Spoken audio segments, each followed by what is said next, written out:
Hello, what's up mga kasuwad no? Maayong nga adlaw ka natong tanan. Ano sa kita ron sa pag asikay sa itong mga buluhaton karong mga adlaw. Samtang milakaw ko sa unahan mga kasuwad, nakita na to ang usa sa mga followers nato diri. Okay, right, from Ako makauban rin agis sa overpass kay mahadlok lagi sakyanan kay taga bukid lagi. Orang mahadlok man na sila og mabanggaan og sakyanan kay mahadlok man sila og mawala ang ilang mga kagwapan la aning kalbutana. Orang dirin lang yun sila niagi sa overpass. Mao ni sila ang mga hadlokan kayo mo tabok niya taga bukid ba ang bata apod na niya samot na kini nag voice over taga bukid man pud may kauban man ani mga bata ni. Kung gusto mo mamalit og mga bratong pagkaon diri lang mo sa dapit niya akong ginatudlo diri mga litsunan ni diri.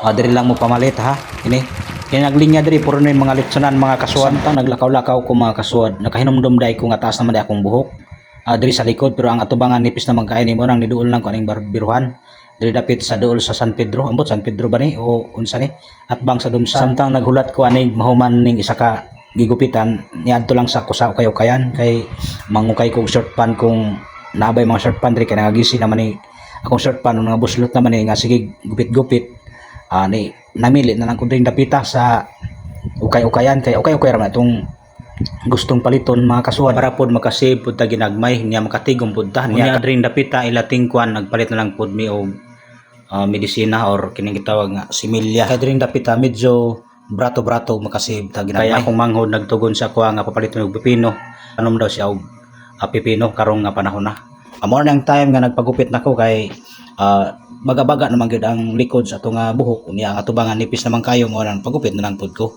Kung gusto mong pagupit diri mo dapit sa atbang sa dumsat kay tested na kainin niya may pud sila mogupit.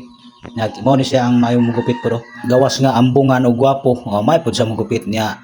Mas gwapo lang siya og isa kaliguan kaysa ako no. Sa una sa ulitaw pa ko kada bulan mag ko magpagupit kay dili ko gusto nga adunay mga chicks mga dalaga nga ma-discourage ako mo nang pagupit yung ko permente mo nang sa pagkaron nga minion ako di na ako maatiman akong sarili pero karon ginaatiman na ako akong sarili kay basin niya og ma-discourage na akong asawa niya mangita na siya glain og yan akong talikdan karon mga kasuwad kay samtang napagupit ko nagpagwapo ko diri mikutoy naman akong tiyan mo nang niadto lang mi sa kananan kay per tinanggutuma mo nang gitawag na ako ang mga kauban og asa na mo nang pusing-pusing na lang ko diri kay tungod sa kagutom. Muna akong amigo. Usanis mga followers, mga aloy dahil mga salamat. Nakita mo sa akong idol no. Pamilya dahil mga aloy dahil ni Dato Kimpo. Ni Auntie Linda. Mga na ilang parinti, gwapong tao. Ayun yung kalimti nga kuan. Dili lang mo pangumpra sa iyang dapit. Sa kumpra. Dili mo sa kumpra kay barato pa. Garantisado pa. Iyog na lang ko mga suwad og like og share sa atong video. Dang salamat ug ang Dios magapanalangin.